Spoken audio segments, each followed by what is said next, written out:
Hi, this is Tim of the 1916 Company. Welcome and thanks for logging on. If you love this watch, email us Team Mosso at the 1916 Company for purchase, pricing, and availability questions concerning this watch.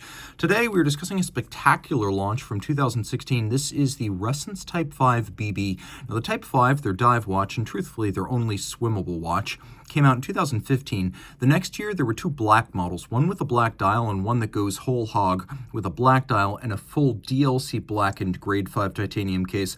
This is the black. So 46 millimeters in diameter. The watch is thinner than it looks at 15.7 millimeters thick and 51.5 millimeters lug-to-lug with a 24 millimeter strap spacing between the lugs. Throw it on the wrist, 16 centimeters circumference. In this case, it wears nicely. It's not supposed to look proportional. It's supposed to look big and legible, and for a diver, that's absolutely appropriate. So I recommend it for wrists of my size or larger, so 16 centimeters circumference and up. And because it is super sloped, you might actually get it under some jacket cuffs, although that is not the intent. The strap has a binding stitch, but don't be fooled. It's made entirely of rubber, a Ressence factory strap. Ressence, created by Belgian industrial designer Benoit Mintiens, wanted to be friendly and approachable. And so the hand became the symbol of the company.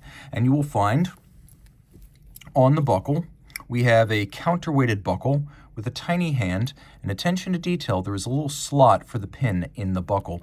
This too is DLC blackened titanium. Taking a look at the case, you can see that there's not much to it, to be perfectly honest. This little lug-to-lug span, that little strip of black through the middle, that is properly speaking the case.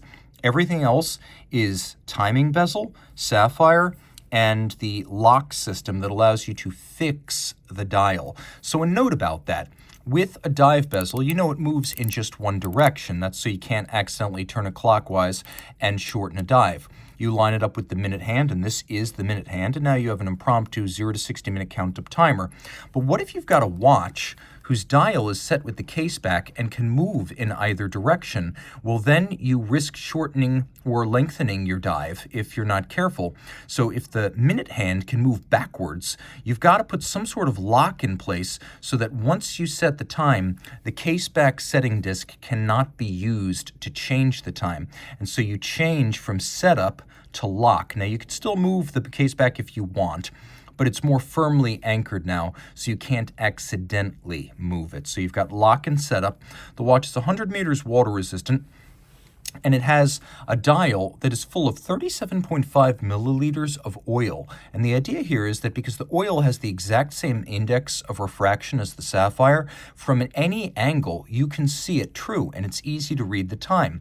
Now the dial also includes 7 bellows underneath to allow expansion and contraction. So within the span of allowed temperatures, and that's what you're looking at there, there's actually quite a bit of adaptability because those bellows can expand and contract inside the watch to accommodate temperature changes in the oil. We do have a regulator dial with our hours, minutes, and seconds. Just be advised, this is a 90-second runner. It's more of an operation indicator than true seconds dial. Just keep that in mind. It's not making a circuit every minute. The lume on these is volcanic. Let's take a look. Yeah, that's like the eruption of Mount Pompeii. So if you are Roman, that might be the last thing you ever see. And as you can see, it does live up to its billing as a watch you can read accurately from any angle. You can also see that the locking system on the side is also lumed, so you know if you're in setup or lock, and that the bezel pearl on its side is also lumed, so you can read it relative to the minute hand.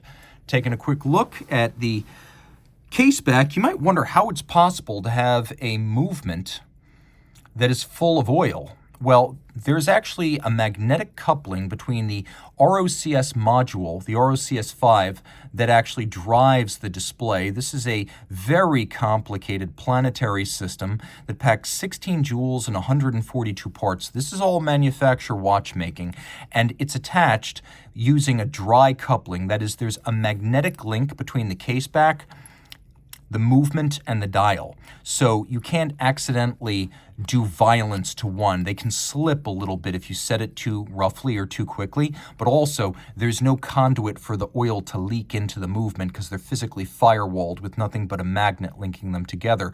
And that is quite a trick to have a magnet inside a mechanical watch without affecting the timing. Also important to note, people ask me, well, do these need a lot of service? Are they expensive to service? Benoit told me when I spoke to him about this that he almost never has to service the oil-filled modules. Because they are sealed oil baths, they are self-lubricating, and it just becomes a service on the base movement, which is an ETA 28242. So a very simple ETA service. You can see it's still an automatic winder. Well, you can both wind and set with the case back. It can also wind itself. 36 hours of power reserve in this application. There's a total of 41 joules in the compound movement, 4 hertz beat rate, bidirectional winding. It is a tank-tough movement. Very, very reliable and exactly what you want in a rugged and utilitarian dive style watch. So if you think like the Belgians do, but you like Swiss precision, and you enjoy my presentation from America, reach out to Team Mosso at the 1916company.com for purchase and pricing details of this Ressence Type 5 BB.